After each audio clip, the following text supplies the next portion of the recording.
और इसी बीच अगली जानकारी आपको दे दें, रूस यूक्रेन जंग के बीच प्रधानमंत्री नरेंद्र मोदी आज पोलैंड दौरे के लिए रवाना होने वाले हैं। और इसी बीच हम आपको बता दें, ये दौरा कई मायनों में खास होने वाला है। 21 से 22 अगस्त तक पीएम मोदी पोलैंड, जबकि 23 अगस्त को पीएम मोदी यूक्रेन पहुंचेंगे। माना जा रहा है कि पीएम मोदी का ये दौरा रूस यूक्रेन जंग को रुकवाने में कारगर साबित हो सकता है, क्योंकि पीएम मोदी के इस दौरे पर पूरी दुनिया की नजरें टिकी हुई हैं। पूरी खबर इस रिपोर्ट में देखिए।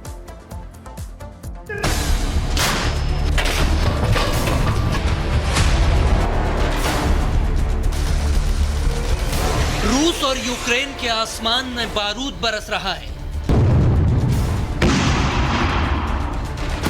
बम गोलों की बारिश हो रही है।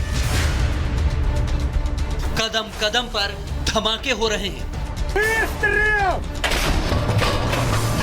कहीं आग की लपटें हैं तो कहीं लाशों के ढेर, कहीं तबाह टैंक पड़े हैं तो कहीं गन मशीनें गरज रही हैं।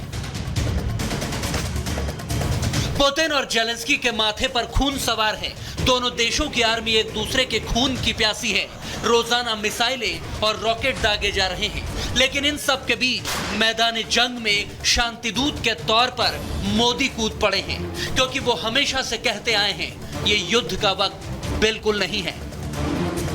आज का युग युद्ध का है नहीं, और हमने फोन पर भी कई बार आपसे इस विषय में बात की है कि डेमोक्रेसी और डिप्लोमेसी और डायलॉग, ये सारी बातें ऐसी हैं कि जो दुनिया को एक स्पर्श करती हैं। क्या प्रधानमंत्री नरेंद्र मोदी ने 2.5 साल पहले शुरू हुए युद्ध के अंत की स्क्रिप्ट तैयार कर ली है? क्या मोदी ने रूसी राष्ट्रपति पुतिन से इस पर मुहर लगवा ली और अब यूक्रेनी राष्ट्रपति जेलेंस्की को भी तैयार करने का प्लान रेडी कर लिया है? क्योंकि मोदी 23 अगस्त को यूक्रेन के दौरे पर जा रहे हैं। जेलेंस्की से मोदी जंग रोकने पर सीधी बात कर सकते हैं। यूक्रेन जाने वाले मोदी पहले भारतीय प्रधानमंत्री बनने वाले हैं, और इससे पहले 2 दिनों तक मोदी 21 और 22 अगस्त को पोलैंड के दौरे पर रहेंगे। मोदी 10 घंटों तक ट्रेन की यात्रा करके यूक्रेन की राजधानी कीव में दाखिल होंगे। इससे पहले वो 8 और 9 जुलाई को रूस के दौरे पर थे और अब यूक्रेन जा रहे हैं। मोदी का ये यूक्रेन दौरा जंग के बीच गेम चेंजर साबित हो सकता है। ऊपर से कुछ ज्यादा हमें और आपको पता नहीं चलता, पर पानी के नीचे जो बतख होती है वो खूब जोरों से अपने पैर चला रही होती है। रशिया यूक्रेन के मामले को लेकर जो चल रहा है दुनिया भर में, वो डक डिप्लोमेसी चल रही है और भारत उसमें एक अहम हिस्सा है। संयुक्त राष्ट्र हो या अमेरिका, फ्रांस, जर्मनी समेत कई ताकतवर देशों के राष्ट्राध्यक्ष कई मौकों पर मोदी से जंग रुकवाने की पहल करने को कह चुके हैं। पीएम मोदी भी हाल ही में पुतिन से साफ साफ शब्दों में कह गए थे कि युद्ध के मैदान में समाधान नहीं ढूंढा जा सकता। अब वो राष्ट्रपति जेलेंस्की से भी यही बात दो टूक अंदाज में कहेंगे। तो क्या विश्व गुरु भारत की ताकत दिखेगी और मोदी युद्ध रुकवाकर शांतिदूत बन जाएंगे? Bureau report, Republic Bharat. और चलिए अब आपको ग्राफिक्स के जरिए बताते हैं, मिशन शांति संधि पर पीएम मोदी है। 23 अगस्त को पीएम मोदी का यूक्रेन दौरा है, कई मायनों में खास बताया जा रहा है।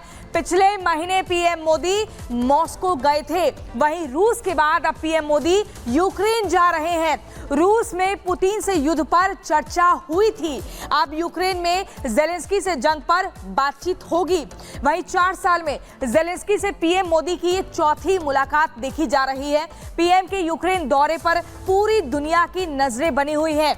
दुनिया को उम्मीद है कि मोदी शांति समझौता कराएंगे, इसलिए बात महत्वपूर्ण हो सकती है, क्योंकि रूस और यूक्रेन की जंग जो चल रही है, इसी बीच प्रधानमंत्री नरेंद्र मोदी आज पोलैंड जा रहे हैं और उसके बाद यूक्रेन जाएंगे, जेलेंस्की से मुलाकात करेंगे।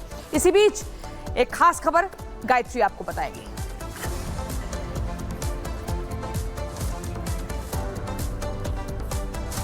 और आपको बता दें, भिखारी हो चुके पड़ोसी मुल्क पाकिस्तान की अगर बात करें तो वहां से एक बार फिर हैरान कर देने वाली खबर सामने आई है, जहां शहबाज सरकार ने पाकिस्तानी संसद में चूहों को खत्म करने के लिए लाखों का बजट पास किया है। पाकिस्तानी सरकार ने चूहों के शिकार के लिए बाकायदा कैट विभाग बनाया है। इस रिपोर्ट में आपको दिखाते हैं।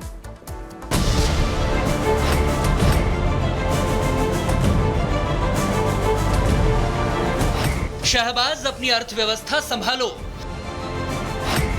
पाकिस्तान गधे बेचो और बिल्लियां खरीदो।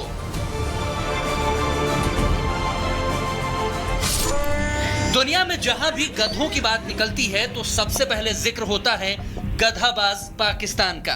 और अब तो शहबाज का पाकिस्तान 4 कदम आगे बढ़कर चूहा मार बनने वाला है। यकीन नहीं आ रहा होगा, हमें भी नहीं आया था, मगर करें तो करें क्या।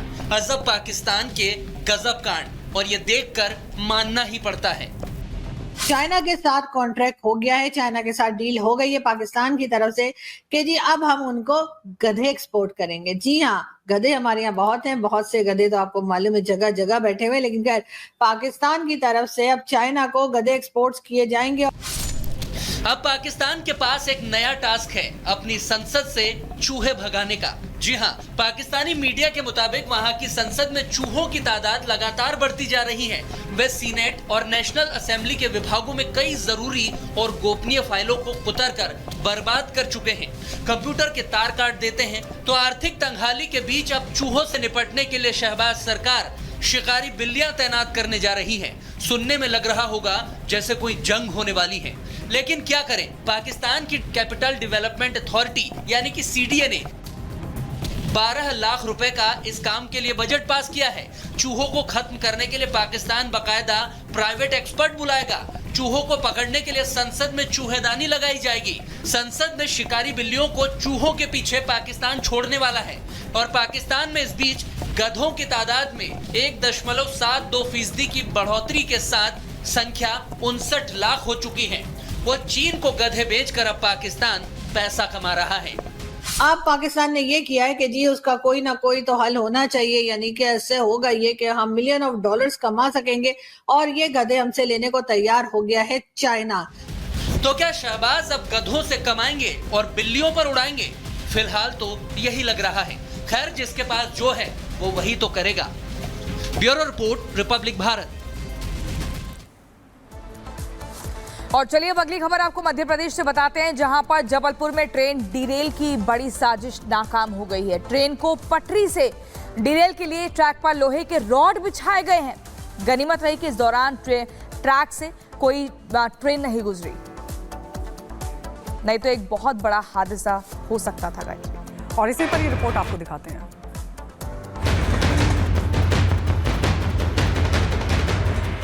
मध्य प्रदेश में ट्रेन डिरेल करने की बड़ी साजिश रची गई। ट्रेन को बेपटरी कर बड़े हादसे की साजिश का खुलासा हुआ है। हादसे को अंजाम देने की कोशिश जबलपुर और नागपुर डिवीजन के बीच स्थित कचपुरा स्टेशन के पास हुई। कचपुरा स्टेशन के पास पैसेंजर ट्रेन को पटरी से उतारने की साजिश रची गई। रेलवे ट्रैक पर 15 फीट लंबे 3 लोहे के रॉड रखे गए थे।